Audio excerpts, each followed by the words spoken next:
Okay, so just like last night, we'll continue and just take some notes on getting used to statements and reasons in the world of proofs. They start off, we just give a statement and a reason as practice, and before you know it, we'll have 6, 7, 8, 9 step proofs with triangles and all sorts of different things, but we gradually get there, so it won't be that bad. So those were the ones we did in the last video. So here we start with number 6 on page 2. And some have more steps than others. Some you can get more comments out of than others. And this one says, AB is the perpendicular bisector of CD. So the first statement I can write is AB is the perpendicular bisector of CD. How do I know that? Because it is given. First one is always pretty much what they tell you. You write it again and say given. Based on the fact that it's a perpendicular bisector, that's huge. Perpendicular bisector means two different things. Perpendicular is useful in itself because that means 90, and bisector is useful because that cuts things in half. So the perpendicular part does this. It creates 90-degree angles right there. So that means, and I'm going to scribble this so you can't just copy it off the video, you actually have to listen to me. Angle ABC right there, angle ABC and angle ABD are both 90 degrees. So angle ABC and ABD are both 90 degrees. And the reason for that over here is perpendicular lines form 90-degree angles. Now the bisector part of it means that this is equal to this because this came through and bisected it.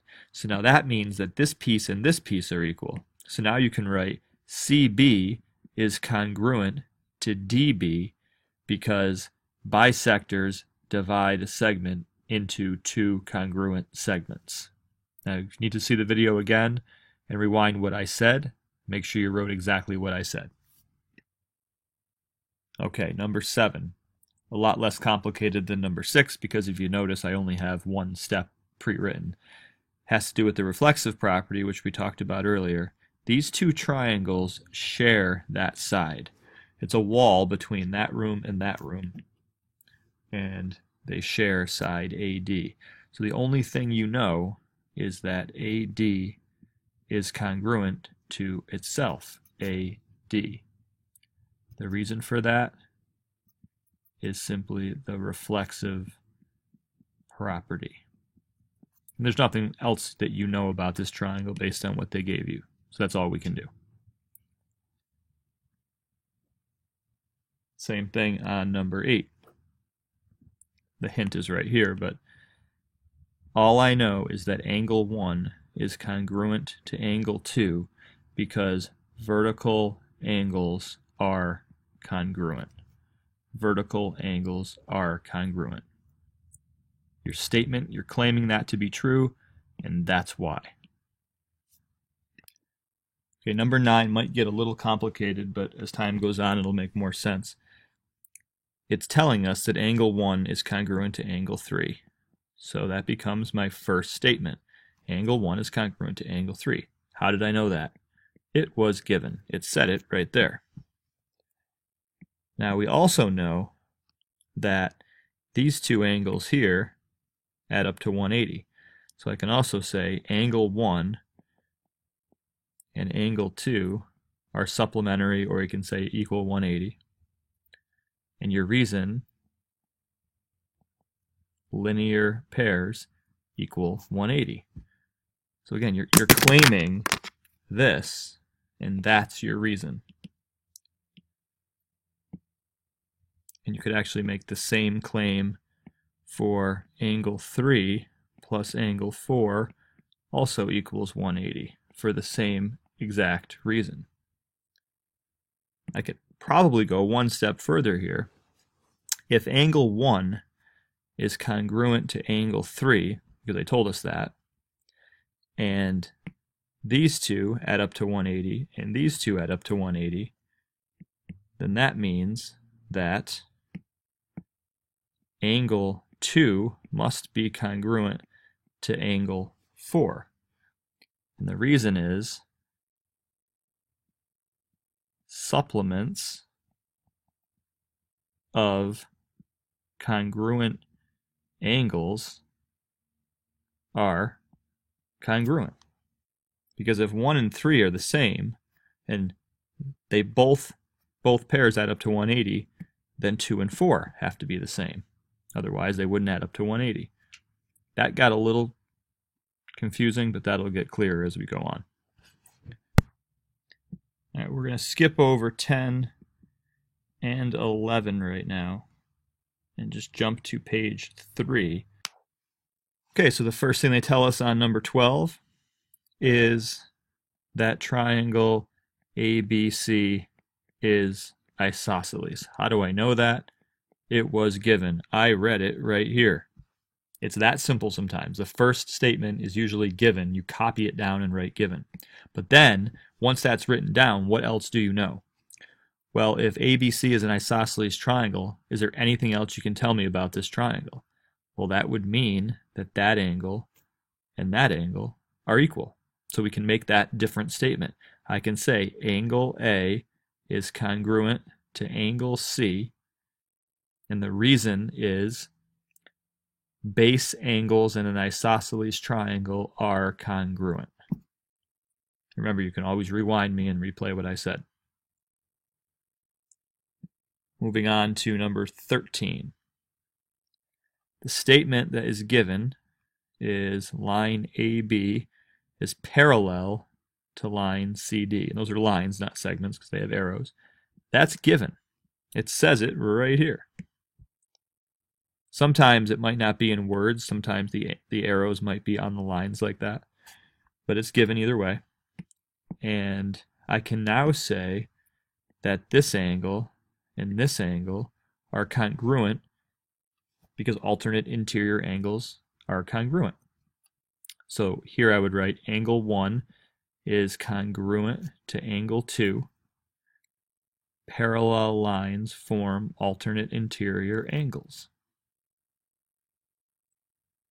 Number 14. Same start. A lot of parallel line stuff now. AB is parallel to CD. Given. I can now say, now that I know they're parallel, that angle 1 and angle 2 are the same. So angle 1 is congruent to angle 2. Parallel lines form corresponding angles. Up here, they were alternate interior. Here, they're corresponding, as we know from the beginning of the year.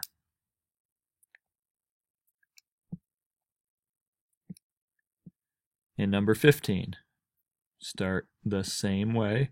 It told us that AB was parallel to CD. That is given. And what we have here in the picture looks like a pair of acute angles, which look like they're alternate exterior.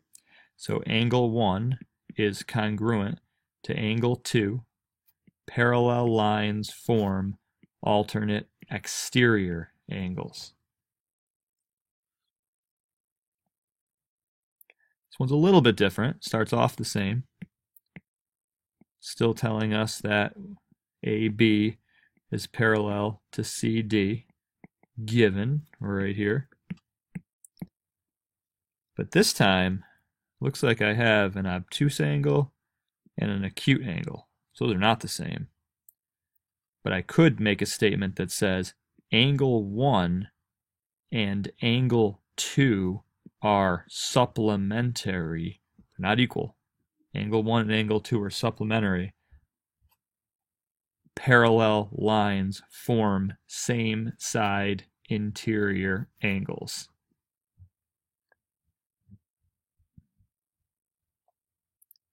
And finally, we get a break from parallel lines for this last one. The given statement is that segment CD is perpendicular to segment AB. That is given. What else do I know because of that? If they're perpendicular, that means that we have right angles right there. So right away, I know that this angle is 90 and this angle is 90. So I can go ahead and write that down. Angle CDA equals 90 and angle CDB equals 90 because perpendicular lines form 90-degree angles. So you make a statement and you back it up with something that you know. Perpendicular means, you're almost defining it every time. Perpendicular means 90-degree angles.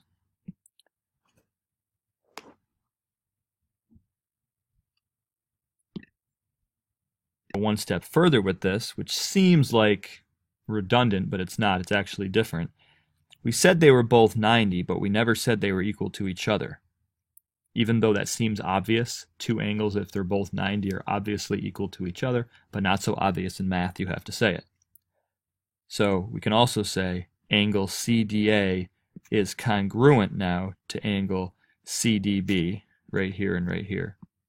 And the reason could be all 90-degree angles are congruent, which seems ridiculous to some people, and I understand that. Of course, all 90-degree angles are equal, but in math you have to state that. So now I want you to try on your own for an assignment page 4, numbers 1 through 5, which are very similar to, I believe, page 1 if you scroll back to the video from last night's homework, which is also on Google Classroom under assignment 29. A lot of the questions are very similar. They line up almost perfectly, so they're like you trying them on your own now, with some different letters, maybe a slightly different picture, but it's generally the ideas from page 1 and the video from assignment 29.